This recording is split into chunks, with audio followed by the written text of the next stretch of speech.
രാവിലെ മോനെ കൊണ്ട് സ്കൂളിൽ വിട്ടതിന് ശേഷം ഞങ്ങൾക്കൊരാഗ്രഹം ബൈക്കിലൊരു റൗണ്ട് പോയാലോ ഒന്ന്. എങ്ങോട്ട് പോകണമെന്ന് ആദ്യം ആലോചിച്ചു. കാരണം മഴക്കാലമൊക്കെയല്ലേ, എപ്പോഴാണ് മഴ പെയ്യുന്നതെന്ന് പറയാൻ പറ്റില്ലല്ലോ. പെട്ടെന്ന് ആലോചിച്ചു, നമ്മുടെ സ്വന്തം മലരിക്കൽ ഇത്രയും അടുത്ത് നിൽക്കുമ്പോൾ വേറെ സ്ഥലത്തെന്തിനു പോകണം. അങ്ങനെ നേരെ മലരിക്കലേക്ക് വണ്ടി തിരിച്ചു. പോകുന്ന വഴി മലരിക്കലേക്കുള്ള ബസ്സുകളുമൊക്കെ ഞങ്ങൾ കണ്ടു. വഴിനീളെ വണ്ടികളൊക്കെ കുറവായത് കാരണം വലിയ തിരക്കൊന്നും കാണില്ല എന്ന് കരുതിയാണ് ഞങ്ങൾ പോയത്. അങ്ങനെ വേണ്ട നമ്മൾ മലരിക്കലേക്ക് എത്തിക്കഴിഞ്ഞിരിക്കുന്നു. ഈ പാലം കയറിക്കഴിഞ്ഞാൽ നമ്മൾ മലരിക്കലേക്ക് എത്തിയിരിക്കും. 2019 മലരിക്കൽ ഭയങ്കര ഫേമസ് ആയിരുന്ന സമയത്ത് ഈ പാലത്തിലൊന്നും നമുക്ക് കാല് കുത്താൻ പോലും പറ്റത്തില്ലായിരുന്നു. അതുപോലെ തിരക്കായിരുന്നു. പല ഇടവഴികളും കയറിയാണ് ഞങ്ങൾ ഇവിടം വരെയെങ്കിലും എത്തിയത്.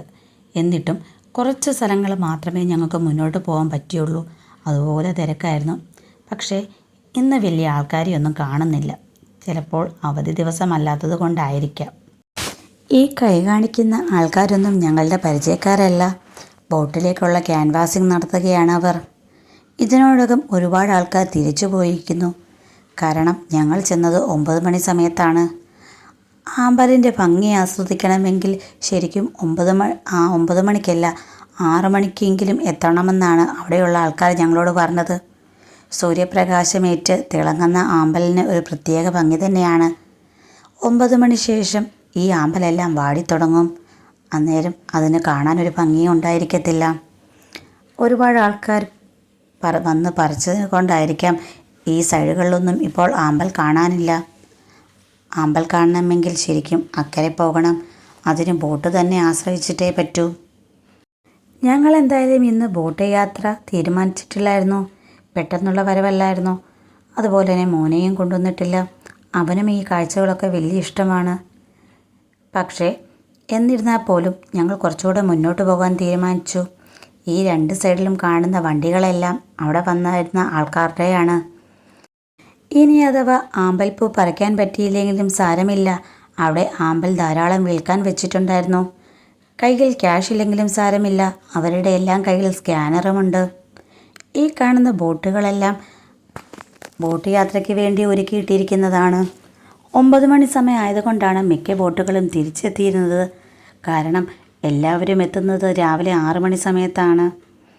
അങ്ങനെ ഞങ്ങൾ അവിടെയുള്ളൊരു ചേട്ടനെ പരിചയപ്പെട്ടു. സുഭാഷ് എന്നായിരുന്നു ആ ചേട്ടൻ്റെ പേര്. ഞങ്ങൾക്കറിയാൻ വയ്യാത്ത ഒരുപാട് കാര്യങ്ങൾ ആ ചേട്ടൻ ഞങ്ങൾക്ക് പറഞ്ഞു തന്നു. ഇവിടെ ഒക്ടോബറിൽ കൃഷി ഇറക്കും. മാർച്ച് ആകുമ്പോൾ കൊയ്ത്ത് കഴിഞ്ഞ് പാടത്ത് മട മുറിച്ച് വെള്ളം കയറ്റിയും അതിനുശേഷം മാർച്ച് ഏപ്രിൽ മെയ് ജൂണോട് കൂടി ഈ മെയ് ഇത് കിളുത്ത് ജൂൺ ആദ്യ വാരം അല്ല അവസാനത്തോടെ പൂവാകും. അപ്പം ശരിക്കും പറഞ്ഞാൽ ജൂൺ ആദ്യം ഇവിടെ പൂവായതാണ്. June July August September October ആദ്യം വരെ അല്ല സെപ്റ്റംബർ അവസാനം വരെ നമുക്ക് ഈ പൂവിൻ്റെ കാഴ്ചകൾ കാണാൻ പറ്റും. അല്ല, ഇവിടെ എല്ലാവരും പറയുന്നത് ഇത് കൃഷിയൊക്കെ ഇറക്കാൻ ആകുമ്പോഴത്തേക്ക് ഇത് മീൻസ് ആമ്പലെല്ലാം കളയുമെന്നൊക്കെ പറയത്തില്ലേ? അപ്പം കൃഷിയൊക്കെ എപ്പോഴത്തേക്കായിരിക്കും? ശരിക്കും ഇത് സെപ്റ്റംബർ അവസാനം ഒക്ടോബർ ആദ്യത്തോടുകൂടി അത് കൃഷി ഇറക്കാൻ വേണ്ടി ആമ്പൽ നശിപ്പിച്ച് കളയും. കളനാശിനി അടിച്ച് കളഞ്ഞ് ട്രാക്ടറിട്ട് ഉഴുതാണ് നമ്മൾ. അതായത് നമ്മൾ തുലാമാസം, മലയാള മാസം തുലാമാസം ആദ്യ പക്കത്തിനാണ് നമ്മൾ കൃഷി ഇറക്കുന്നത്. അങ്ങനെ പക്കമൊക്കെ നോക്കിയാൽ കൃഷി ചെയ്യുന്നത്. ഇവിടെ തുലാം വൃശ്ചികം തന്നെ മകരം കുംഭം മീനം മേടമാസം ആകുമ്പോൾ കൊയ്ത്ത് കഴിയും. പൂർണ്ണമായിട്ടും വെള്ളം കയറ്റിയിട്ടുണ്ട്. തനിയെ കിളുത്ത് വന്നു. ഫുൾ 12 മാസം വെള്ളമാണെങ്കിൽ 12 മാസം ആമ്പലായിരിക്കും. പക്ഷെ നമുക്ക് കൃഷി ഉള്ളതുകൊണ്ട് ഞാൻ 300 പേരുടെ ഉടമസ്ഥയിലുള്ളതാണ് ഈ 850 ഏക്കർ. അതിനകത്താണ് ഇപ്പോൾ ഒരു 400 ഏക്കർ എടുത്ത് പൂ കിടപ്പുണ്ട്. അപ്പം മെയ് ഒക്കെ ആകുമ്പോഴത്തേക്ക് വീണ്ടും അമ്പലം വരും അല്ലേ? മെയ് അവസാനം ജൂൺ ആദ്യം. എന്തായാലും വെള്ളം എപ്പോൾ കയറുന്നു ആ വെള്ളം കയറി ഒരു 2 ആഴ്ചയ്ക്കാവും ഇത് കിളുത്ത് പൂവാകും. നമ്മൾ ഇടുന്ന അല്ല പാടത്ത് പറമ്പിൽ കള വെക്കുന്നത് നശിപ്പിക്കാതെ നമുക്ക് കൃഷി ഇറക്കാൻ പറ്റത്തില്ല. ഇത് വർഷങ്ങളായിട്ടുണ്ട്. പക്ഷേ 2019 ഇതുപോലുള്ള സോഷ്യൽ മീഡിയകൾ വന്നാണ് ഇത് വൈറലാക്കിയത്. അതുകൊണ്ട് ശരിക്കും ഇപ്പോൾ ഒരു 150-200 വളം പണ്ടൊക്കെ ഇതിൽ വരുമ്പോഴത്തേക്കിന് ഒന്നും തിരക്കൊന്നും ഇല്ല. പക്ഷേ ശനിയും ഞായറും നല്ല തിരക്കാണ്. അവധി ദിവസങ്ങളിൽ തിരക്കാണ്. പിന്നെ നമ്മുടെ കൊട്ടാരക്കര ഡിപ്പോ എന്ന് KSRTCയുടെ വിനോദയാത്ര ഇവിടെ വരുന്നുണ്ട്. ഇപ്പം നാളെ വണ്ടിയുണ്ട്. പിന്നെ ഞങ്ങൾക്ക് ഓരോരുത്തർക്കും ഞങ്ങളുടേതായ കഴിവുകൊണ്ട് വരുന്ന ഗസ്റ്റുകളുണ്ട്.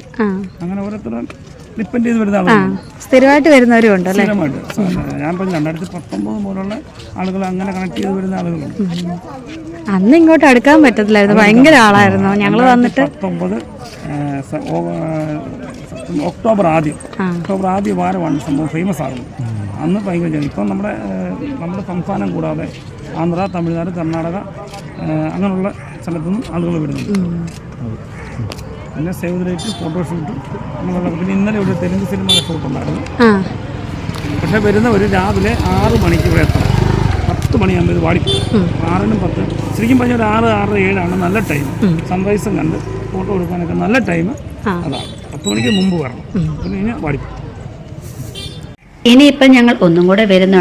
ബോട്ട് യാത്ര നടത്തി ആമ്പൽപ്പാടം കാണാൻ ഞങ്ങൾ ഇനിയും എത്തുന്നുണ്ട്. അന്ന് കൂടുതൽ വിശേഷങ്ങൾ ഞങ്ങൾ വീഡിയോ വഴി അറിയിക്കുന്നതായിരിക്കും. ആ വീഡിയോയ്ക്കായി നിങ്ങൾ കാത്തിരിക്കൂ.